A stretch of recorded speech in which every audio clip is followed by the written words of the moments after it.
Que la paix et la grâce vous soient accordées. Jésus a comparé notre époque à celle de Noé et de Lot. Voici ce qu'il a déclaré. Le jour où le Fils de l'homme reviendra, les choses se passeront comme au temps de Noé.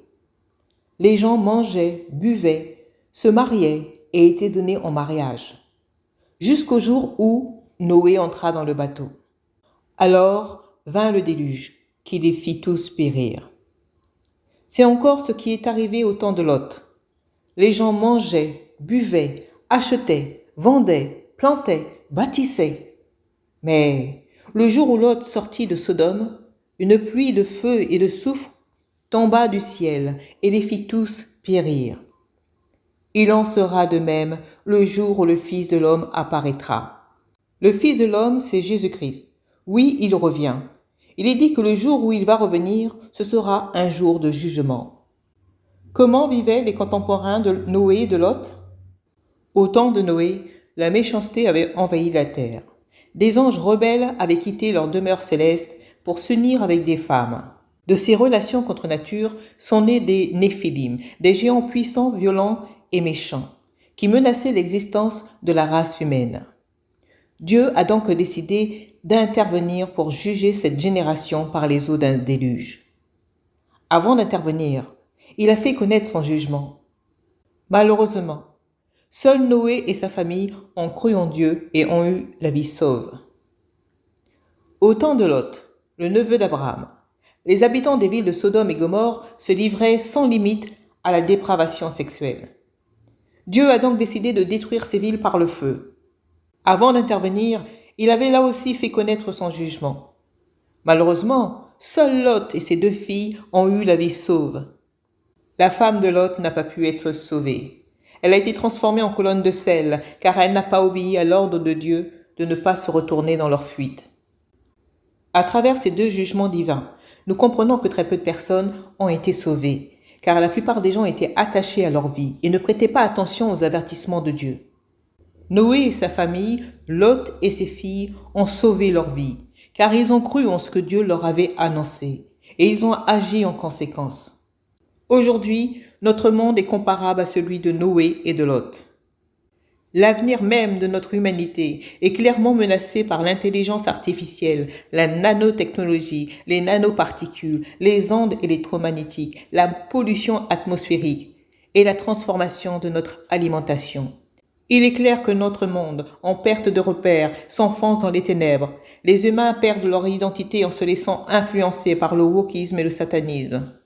Les agressions et les injustices se multiplient au quotidien, sans compter que la planète est balayée par quantité de catastrophes naturelles. Malgré tous ces signes visibles, la plupart des gens restent accaparés par leur activité quotidienne et leurs projets de vie. Beaucoup ne croient pas que le jugement de Dieu approche à grands pas. Pourtant, la Bible annonce ceci. Sachez tout d'abord que dans les derniers jours, des moqueurs viendront et vivront au gré de leurs propres désirs. Ils tourneront votre foi en ridicule en disant « Eh bien, il a promis de venir ? Mais c'est pour quand ? Nos ancêtres sont morts et depuis que le monde est monde, rien n'a changé. » Mais il y a un fait que ces gens oublient délibérément. C'est que Dieu, par sa parole, a créé autrefois le ciel et la terre. Il a séparé la terre des eaux et l'a rassemblée du milieu des eaux. De la même manière, Dieu a détruit le monde d'alors par les eaux du déluge. Quant à la terre et aux cieux actuels, ils sont réservés par cette même parole pour être livrés au feu. Ils sont gardés en vue du jour du jugement, où tous ceux qui n'ont aucun respect pour Dieu périront. Mais il y a un fait que vous ne devez pas oublier, mes chers amis. C'est que pour le Seigneur, un jour est comme 1000 ans, et 1000 ans sont comme un jour. Le Seigneur n'est pas en retard dans l'accomplissement de sa promesse, comme certains se l'imaginent. Il fait simplement preuve de patience à votre égard, car il ne veut pas qu'un seul périsse. Il voudrait au contraire que tous parviennent à se convertir. Mais le jour du Seigneur viendra comme un voleur, et en ce jour-là, le ciel disparaîtra dans un fracas terrifiant. Les astres embrasés se désagrégeront et la terre se trouvera jugée avec tout ce qui a été fait sur elle. Puisque tout l'univers doit ainsi se désagréger, quelle vie sainte vous devez mener et combien vous devez être attaché à Dieu en attendant que vienne le jour de Dieu et en attendant sa venue. Ce jour-là, le ciel en feu se désagrégera et les astres embrasés fondront. Mais nous attendons comme Dieu l'a promis un nouveau ciel et une nouvelle terre où la justice habitera. C'est pourquoi, mes chers amis, dans cette attente, faites tous vos efforts pour que Dieu vous trouve pur et irréprochable à ses yeux, dans la paix qu'il donne. Comprenez bien que la patience du Seigneur est le salut de tous les hommes. Dieu savait que la folie des hommes lui conduirait à s'autodétruire. C'est pourquoi il a prévu le moyen par lequel nous pouvons être sauvés, notre foi en Jésus-Christ. Entendez ce qui arrivera quand il reviendra. Immédiatement après ces jours de détresse, le soleil s'obscurcira, la lune perdra de sa clarté, les étoiles tomberont du ciel, les puissances célestes seront ébranlées. C'est alors que le signe du Fils de l'homme apparaîtra dans le ciel. Alors tous les peuples de la terre se lamenteront, et ils le verront avec beaucoup de puissance et de gloire. Il enverra ses anges rassemblés au son des trompettes éclatantes, ses élus des quatre coins du monde, d'un bout à l'autre de l'univers. Que l'exemple du figuier vous serve d'enseignement. Quand ses rameaux deviennent tendres et que ses feuilles poussent, vous savez que l'été est proche. De même, quand vous verrez tous ces événements, sachez que le Fils de l'homme est proche, comme aux portes de la ville. Vraiment, je vous assure que cette génération-ci ne passera pas avant que tout cela ne commence à se réaliser. Le ciel et la terre passeront, mais mes paroles ne passeront jamais. Quant au jour et à l'heure où cela se produira, personne ne les connaît, ni les anges du ciel, ni même le Fils, personne, sauf le Père et lui seul. Tout comme Noé et Lot ont eu la vie sauve, il est possible d'échapper au grand cataclysme qui s'en vient. Un jugement par le feu est sur le point de s'abattre sur la terre. C'est maintenant le temps de se tourner vers le Créateur du ciel et de la terre, car après il sera trop tard.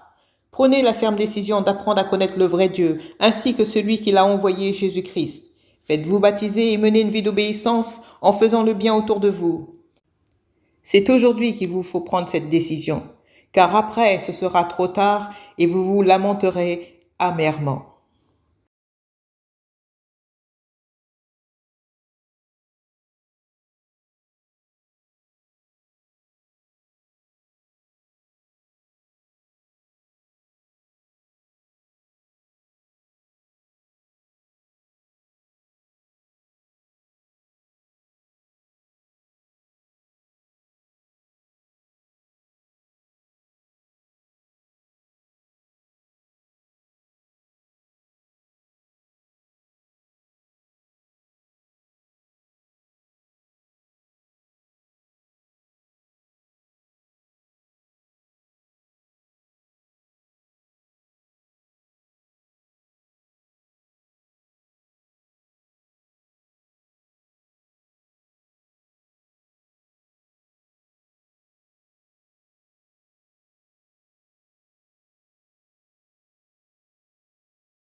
C'est aujourd'hui qu'il vous faut prendre cette décision, car après il sera trop tard, et vous vous lamenterez amèrement quand vous verrez le Fils de l'homme venir dans sa gloire.